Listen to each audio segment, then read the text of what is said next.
નમસ્કાર, ભાગ્ય દર્પણમાં આપનું સ્વાગત છે. હું છું કૃષ્ણા. દર્શક મિત્રો, ખાલી ચડે છે ત્યારે પગનું મહત્વ સમજાય છે અને ખાલીપો લાગે છે ત્યારે સંબંધનું મહત્વ સમજાય છે. તો આજના સુવિચાર સાથે શરૂ કરી આપના ભાગ્યના દર્પણને રજૂ કરતો અમારો વિશેષ કાર્યક્રમ ભાગ્ય દર્પણ.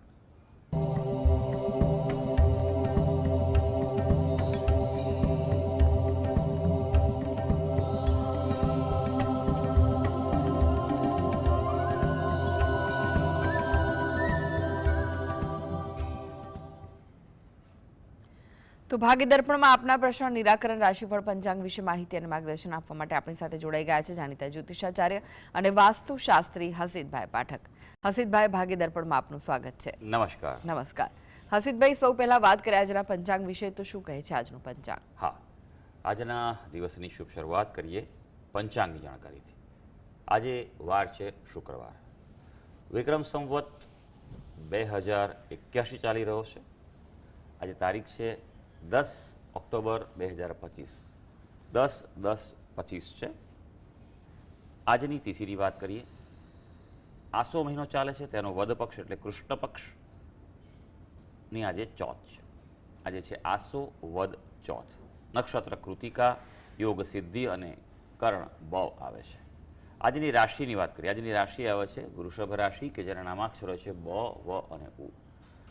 આજે જો કોઈ બાળક જન્મે તો તેનું નામ વૃષભ રાશિ પરથી પાડવું હિતાવહ રહેશે. ઉપરાંત ગ્રહ ગોચર અને મુહૂર્તની ગણતરી માટે પણ વૃષભ રાશિને લક્ષમાં લેવાની રહેશે.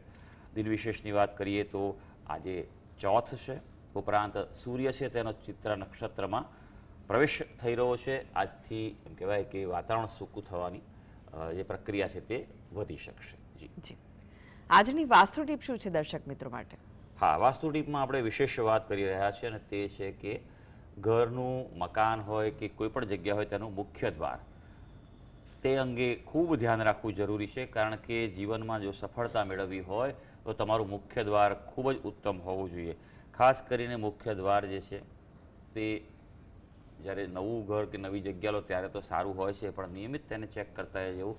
ક્યાંય કોઈ ક્રેક નથી પડતી, આજુબાજુમાં કોઈ રંગ ઉખડી નથી ગયો, કોઈ તમે એવા આર્ટિકલ મૂક્યા હોય તો તે ખંડિત નથી થયા, તેનું ધ્યાન ખાસ રાખવાનું છે. દરવાજાની બહાર ઉપર ગણપતિની મૂર્તિ ન મૂકવી જોઈએ. ગણેશજીને દ્વારપાળ નથી બનાવવાના, આ વાતનું ખૂબ ધ્યાન રાખજો. ગણેશજી અંદર જ જોઈએ, પૂજા ઘર છે તેમાં જ જોઈએ.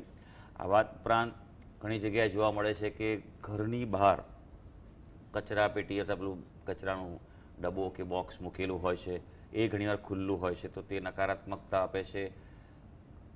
બૂટ ચંપલ મૂકવા માટેના શૂ રેક છે તે પણ ત્યાં હોય છે. ત્યાં ભલે મૂકવા પડે તો મૂકવા જોઈએ, પણ ખાસ એક વાતનું એ ધ્યાન રાખવાનું કે લાકડાનું બનેલું બોક્સ કે કબાટ વાપરવું, શૂ રેક, અને બંધ થાય તેવું વાપરવું. એક વાતનું ધ્યાન એમાં પણ વિશેષ રાખવાનું છે કે ચંપલ કે જૂતા જે પણ છે તે ખુલ્લા દેખાવા ન જોઈએ.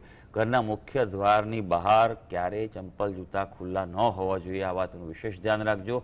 અને બીજું કે જે શૂ રેક હોય એની ઉપર કોઈપણ પ્રકારના નાના છોડ એ મૂકવા જરૂરી છે. આર્ટિફિશિયલ પ્લાન્ટ નહીં, પણ જીવંત છોડ મૂકવાથી ઉર્જાનું સપ્રમાણ રહેતું હોય છે. જી. હસીતભાઈ, 12 રાશિઓનું રાશિફળ જાણે તે પહેલા એક દર્શક મિત્ર આપણી સાથે જોડાઈ ગયા છે. કિરણભાઈ છે. કિરણભાઈ, આપને જેમના માટે પ્રશ્ન પૂછવો હોય તેમની જન્મ તારીખ જણાવો. મારા બાબા માટે પ્રશ્ન પૂછવાનો હતો. જન્મ તારીખ શું છે તેમની? 3/2/97. 3/2/97. ઓકે. સમય કયો છે જન્મનો? સવારે 5:30 થી 5:45. અને સ્થળ કયું છે? મીઠાપુર. જી. મીઠાપુર ક્યાં આવ્યું? મીઠાપુર દેવભૂમિ દ્વારકા. દ્વારકા. ઓકે. પ્રશ્ન જણાવો, શું પૂછવું છે? એના લગ્ન માટે હતો. હાજી, જોઈ લઈએ કે આપની કુંડલી શું કહે છે. તમે જે વિગત આપી છે અનુસાર જો વાત કરવામાં આવે તો જે કુંડલી આવી રહી છે તે છે ધનુ લગ્નની કુંડલી આવે છે. રાશિ જે છે તે વૃશ્ચિક રાશિ આવી રહી છે. અત્યારે હાલ જો વાત કરીએ, સૌથી પહેલી વાત કહું તો લગ્નના યોગ ચાલુ છે. આ પ્રયત્ન ચાલુ રાખો. આવનારા 8-10 મહિના એ સારો યોગ છે, એટલે આ પ્રયત્ન કરતા રહેજો. આ કુંડલીમાં મંગળ દોષ નથી, માંગલિક કુંડળી નથી, એટલે એ પ્રમાણેનું પાત્ર પસંદગી કરજો.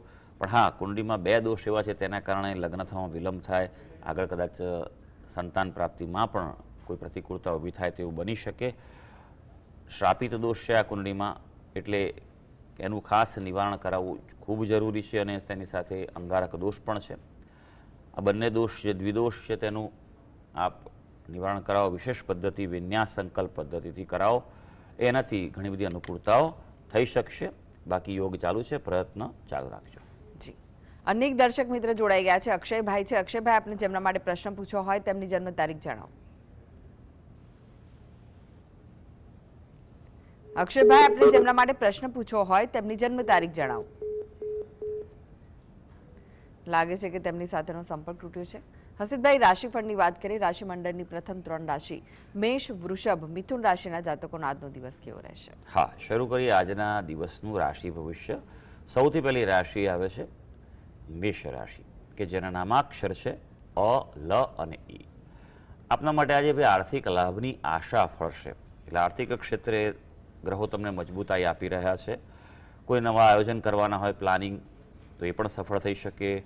કોઈ ઓફર કરવાની હોય, કોઈ પેપર્સ રજૂ કરવાના હોય, તો ડોક્યુમેન્ટેશન માટે પણ દિવસ સારો છે. ધંધા રોજગારમાં આજે દિવસ તમને સફળતા આપવા જઈ રહ્યો છે. હવે વૃષભ રાશિ, જેના નામાક્ષર છે બ, વ અને ઉ. જમીન મકાનના કામકાજમાં અનુકૂળતા છે. કંઈક પ્રોપર્ટીની લેવેચ કરવી હોય, કંઈ રિપેર કરાવવું હોય, તો તેના માટે દિવસ સારો છે. રચનાત્મક કાર્યો એટલે ક્રિએટિવિટી હોય, કલાને લગતા ક્ષેત્રમાં હો, તો તમને આજે સફળતા મળવાની છે.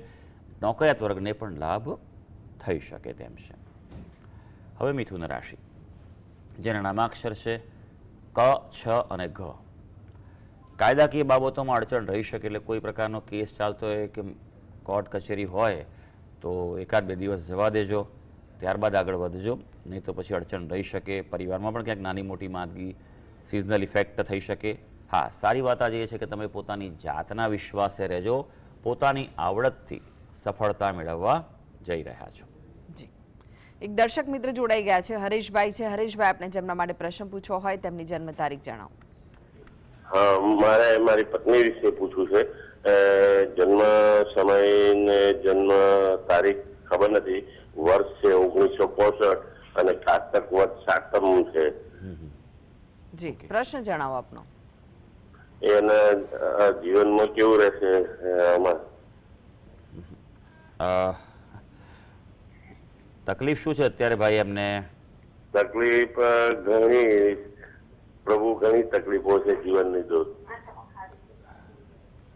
ખાસ શું છે ભાઈ? ખાસ તકલીફ શું છે? પણ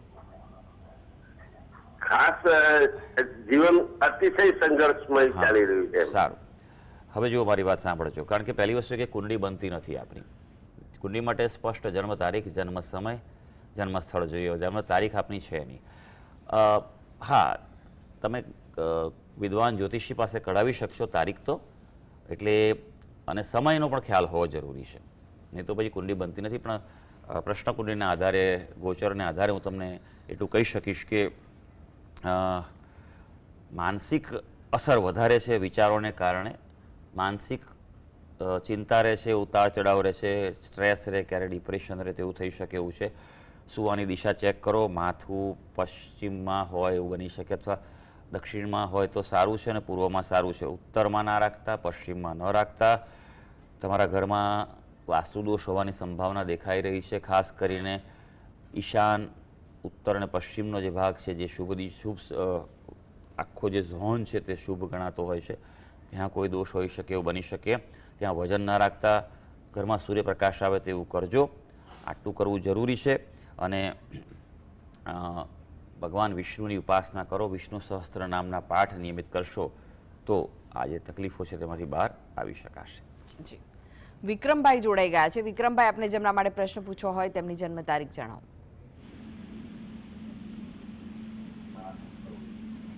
વિક્રમભાઈ, આપને જેમના માટે પ્રશ્ન પૂછવો હોય તેમની જન્મ તારીખ. મારે હર્ષદભાઈને પ્રશ્ન પૂછવાનો છે. હા, પણ જન્મ તારીખ જણાવો જેમના માટે પ્રશ્ન પૂછવો છે. બેન, એમાં જન્મ તારીખ નથી. સવારમાં હે ને આપણે પૂજા કરીને, ચાંદલો કરીને, શંકર ભગવાન સૂર્યનારાયણને પાણી રેડી કે એમને? હેલો. હા હા, જી જી જી. હર્ષદભાઈ, તમને પ્રશ્ન પૂછવાનો છે. હા, બોલો. સવારમાં પૂજા કરીને, ચાંદલો કરીને પાણી રેડી કે એમને સૂર્યનારાયણને? જુઓ, હા હા, સરસ પ્રશ્ન છે અને બહુ અગત્યનો છે. કારણ કે સૂર્યનારાયણને રોજ જળ તો ચડાવવું જ જોઈએ દરેક વ્યક્તિએ. જ્યાં શ્વાસ તમે લો ને તે પણ સૂર્યનારાયણની દેન છે. તમે જમો છો, અન્ન બને છે તે પણ સૂર્યનારાયણને કારણે જ બને છે. કારણ કે કોઈ પણ વનસ્પતિ છે એ પ્રકાશ સંશ્લેષણ વગર કોઈ વનસ્પતિ ઉગતી નથી અને તેના માટે સૂર્યપ્રકાશ જરૂરી છે. સૂર્ય ભગવાન એ પ્રત્યક્ષ દેવતા છે. બીજા બધા દેવતા તો હજી આપણને જોયા નથી કે ખબર નથી, બધું બરાબર છે, પણ પંચદેવમાં પણ સૂર્ય દેવતાને સ્થાન આપવામાં આવ્યું છે અને એ છે તો બાકી બધું છે. બાકી એ જે દિવસે સૂર્ય ભગવાન નહીં હોય, કોઈ દેવી દેવતા, કોઈ અસ્તિત્વ કશું પૃથ્વી પર રહેવાનું નથી. માટે એને જેટલા લોકો જળ ચડાવે છે, જળ ચડાવવાથી સૂર્ય ભગવાન પ્રસન્ન થાય છે. જળ ચડાવવા માટે ખાસ એક વસ્તુનું ધ્યાન રાખવાનું છે કે સૂર્યોદયની આસપાસ તમે ચડાવી શકો, સૂર્યોદય પહેલાં પણ ચડાવી શકો છો, બરાબર છે. સૂર્યોદયની 24 મિનિટ પહેલાં, 1 ઘડી પહેલાં પણ ચડાવી શકો છો. બને તેટલું સૂર્યોદય નજીક ચડાવો એટલું સારું છે. પણ એક વાતનું ધ્યાન રાખવાનું કે હા, સૂર્ય ભગવાનને નહીં ધોઈ અને જો જળ ચડાવવામાં આવે તો તે ઉત્તમ છે. કારણ કે જો તમે દેવ માનો છો તો દેવની ઉપાસના તો થાય જ ને ભાઈ, બરાબર છે. એટલે હંમેશા આ વાતનું ધ્યાન રાખવાનું કે નહીં ધોઈને જ, હા કદાચ પૂજા પછી કરજો, બીજી બધી પૂજા. હું તો હંમેશા કહું છું કે નહીં ધોઈને પહેલાં જ તમે તાંબાનું પાત્ર હાથમાં લો અને જળ ભરો અને સૂર્યનારાયણને જળ ચડાવો. અર્ઘ્ય આપતા આવડતું હોય ને જો અર્ઘ્ય આપવું હોય તો એ હાથથી આપવો જોઈએ. ખરેખર તો આપણે ત્યારે શું થયું, લોકો દેખાદેખીથી જઈને મેં ઘણા લોકોને જોયા છે. મને કહેવાનું મન થાય છે, માટે આમાં હું વધારે વાત કરું છું. લોટો ધડ દઈને રેડી દેશે. તમારો ભાવ ક્યાં છે અંદર? તમારું મન એકાગ્ર કરવું જોઈએ. સૂર્ય ભગવાનની ઉર્જા સાથે એકાગ્ર કરતા શીખો તમે, તો તમારામાં ઉર્જા આવશે. જળ ચડાવતા ખરેખર ચડાવે તો હાથથી ચડાવવું જોઈએ. 3 વખત અર્ઘ્ય આપવો જોઈએ, બરાબર છે. ગાયત્રી મંત્ર આવડે તો તેનો ઉપયોગ કરો, ને તો પછી ઓમ હ્રીમ સૂર્યાય નમઃ આટલું જો નિયમિત કરો ને તો તમારા જીવનમાં બીજું કોઈ તકલીફ નહીં પડે. કારણ કે સૂર્યનારાયણ એ તમને આત્મબળ આપે છે, કોન્ફિડન્સ. સૂર્યનારાયણ તમને રોગ પ્રતિકારક શક્તિ આપે છે અને સૂર્યનારાયણ તમને ધન, પૈસા પણ આપે છે. શાસ્ત્રમાં કહ્યું છે કે આદિત્યમ નમસ્કારમ યે કુર્વંતુ દિને દિને જન્માંતર સહસ્ત્રેષુ દારિદ્ર્યનોપદ્યજાયતે. જે વ્યક્તિ રોજ સવાર ઉઠીને સૂર્યનારાયણને નમન કરે છે, જળ ચડાવે છે, તેને 1000 વર્ષ સુધી દરિદ્રતા આવતી નથી. જી હસીતભાઈ, તમે જોડાયેલા રહેશો. આગળ બાકીની રાશિ અને રાશિફળ આપની પાસેથી જાણીશું. તો ભાગી દર્પણમાં આગળ વધીએ તે પહેલા લઈએ બ્રેક.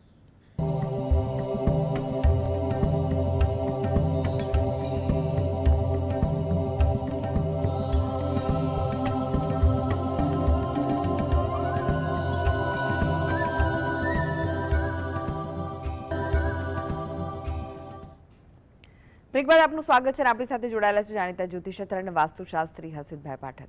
હસીતભાઈ, ફરી એકવાર રાશિફળની વાત કરીએ. કર્ક, સિંહ, કન્યા રાશિના જાતકો માટે આજનો દિવસ કેવો રહેશે? હા, આગળ વધીએ રાશિ ભવિષ્યમાં. વાત કરીએ કર્ક રાશિની, જેના નામાક્ષર છે ડ અને હ. ભાઈ, રોકાણો ફળદાયી બનશે આજે. એટલે કે ઇન્વેસ્ટમેન્ટનું પ્લાન કરવો તો આપ કરી શકો છો.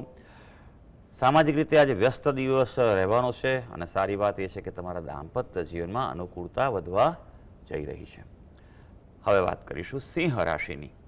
સિંહ રાશિના જાતકોના નામાક્ષર હોય છે મ અને ટ. આજે તમારા ઉત્સાહમાં વધારો થાય તેવું છે. એટલે અઘરા કાર્યો હોય તે આજે હાથ પર આપ લઈ શકો છો. કારણ કે આજે તમારા કાર્યની કદર પણ થવાની છે. એટલે તમે અપેક્ષિત પરિણામો પણ પ્રાપ્ત કરી શકો છો. હા, આજે મુલાકાતો તમે કરો, જો એવું કોઈ પ્લાન થતો હોય ચોક્કસ કરો, લાભદાયી રહેશે. અંગત જીવનની પણ કોઈ મુલાકાત કરવાની હોય, પાત્ર પસંદગી માટે પ્રયત્ન કરવાનો હોય તો પણ કરી શકો છો. અને તમારા કાર્યક્ષેત્રે પણ આજે મુલાકાત, મીટિંગ, ચર્ચા, ઓફર કરવી લાભદાયી રહી શકશે. હવે વાત કરીશું કન્યા રાશિની, જેના નામાક્ષર છે પ, ઠ અને અણ. આજે થોડોક દિવસ છે શાંતિથી સાચવવાનો દિવસ છે. આજે થાકનો અનુભવ થાય તેવું છે. એટલે ગજા બહારનું કામ ન કરતા, ચાદરથી લાંબા પગ ન કરતા. બીજું કે સંયમ રાખવાનો છે. ઉતાવળિયું પગલું બિલકુલ ન ભરતા, નહીં તો પછી ક્યાંક ભૂલનો ભોગ, બેદરકારીનો ભોગ આપણે બનવું પડે. સંતાનો પ્રત્યે પણ થોડું ધ્યાન આપવું જરૂરી છે. જી, હવે વાત કરીએ તુલા, વૃશ્ચિક, ધનુ રાશિના જાતકોની. તેમનો આજનો દિવસ કેવો રહેશે? તુલા રાશિની વાત કરીએ, જેના નામાક્ષર છે ર અને ત. ભાઈ, આપના માટે આજે થોડુંક મનોરંજન તરફ મન વળે, કંઈ રિલેક્સ થવાનું મન થાય તેવું બને. આજે આયોજનમાં ફેરફાર થાય એટલે થોડુંક એક્સ્ટ્રા પ્લાનિંગ કરજો કે ભાઈ આ ઘટના ન બને, તો આ પ્લાનિંગ ના થાય તો બીજું એક્સ્ટ્રા સપોર્ટિવ સિસ્ટમ તમારે જે તૈયાર રાખવી પડશે. કૌટુંબિક કોઈ વિવાદ ચાલતો હશે, પ્રશ્નોનો સામનો કરી રહ્યા હશો તો ઉકેલ મળી શકશે. હવે વાત કરીશું વૃશ્ચિક રાશિની, જેના નામાક્ષર છે ન અને ય. ભાઈ વૃશ્ચિક રાશિના વ્યક્તિઓ આજે થોડો કંટ્રોલ જરૂરી છે. વધુ પડતો ઉત્સાહ આજે આવી શકે તેવું છે, એટલે બચવાનું છે. ખર્ચા પણ વધી શકે. આમ પણ હવે દિવાળી આવી રહી છે, એટલે હવે જરૂરી ખર્ચાઓ કરી લેજો, એટલે ખર્ચાનો યોગ તમારો આજે પૂરો થઈ જાય. વ્યવસાય જો પોતાનો હશે તો તેમાં લાભ રહી શકશે. હવે વાત કરીએ ધનુ રાશિની, જેના નામાક્ષર છે બ, દ, ફ અને ઢ. ખાવા પીવામાં સાચવજો. આજે વિરોધીઓ સામે વિજય છે અને સામાન્ય આર્થિક લાભની આશા પણ ફળી શકશે. જી, હવે વાત કરીએ અંતિમ 3 રાશિ મકર, કુંભ, મીન રાશિના જાતકોની. તેમનો આજનો દિવસ કેવો રહેશે? મકર રાશિની વાત કરીએ, જેના નામાક્ષર છે ખ અને જ. આવકની તકો મળી રહી છે, એટલે સજાગ રહેજો. તક મળે તો સ્વીકારી લેજો. પરિવારમાં થોડું ધ્યાન રાખવું પડશે. કોઈ બાબતે મતભેદ થાય કે ઘર્ષણ ઊભું થાય તેવું બની શકે. અને હા, વાહન ચલાવતા કે મશીનરીનો ઉપયોગ કરતાં થોડુંક સંભાળવું આજે જરૂરી છે. હવે વાત કરીશું કુંભ રાશિની, જેના નામાક્ષર છે ગ, સ, શ અને શ. ભાઈ આપના માટે વાત કરીએ, ધાર્મિકતા વધે તેવો દિવસ છે આજે, એટલે થોડુંક દેવ દર્શન કરજો, પૂજા ઉપાસના વધારે કરજો. વિદેશના કાર્યોમાં પણ આજે સફળતા મળી શકે તેવો દિવસ છે. ખર્ચા તમારે ધ્યાન રાખવું પડશે. ખર્ચા કાબુ બહાર જાય તેવું બની શકે, એટલે બજેટનો કંટ્રોલ જરૂરી છે. મીન રાશિ, જેના નામાક્ષર છે દ, ચ, ઝ અને થ. આજે બિનજરૂરી રોકાણ ટાળવાની સલાહ છે તમને. ઇન્વેસ્ટમેન્ટ કોઈ કરવાનું હોય, આર્થિક નિર્ણય લેવાનો, થોડું વેટ એન્ડ વોચ કરજો. અનુભવીની સલાહ લેજો. જીવન સાથે સાથે પણ ક્યાંક તણાવ બની શકે, એટલે થોડું રિલેક્સ રહેજો આજે. હા, કાર્યક્ષેત્રે આજે પ્રગતિ થવાની છે, એટલે એમ કહેવાય કે અંગત બાબતો થોડી બાજુ પર મૂકી અને તમારા કામકાજ પર વિશેષ ધ્યાન આપજો. તો સર્વે દર્શક મિત્રોનો આજનો દિવસ શુભ અને મંગળકારી જાય તેવી ઈશ્વરને અભ્યર્થના. જી, હર્ષિતભાઈ જીએસટીવી સાથે જોડાવા માટે, દર્શક મિત્રોને માહિતી અને માર્ગદર્શન આપવા માટે આપનો આભાર. ધન્યવાદ. તો દર્શક મિત્રો, આ સાથે જ ભાગ્ય દર્પણમાં આજે બસ આટલું જ. મને રજા આપશો. નમસ્કાર.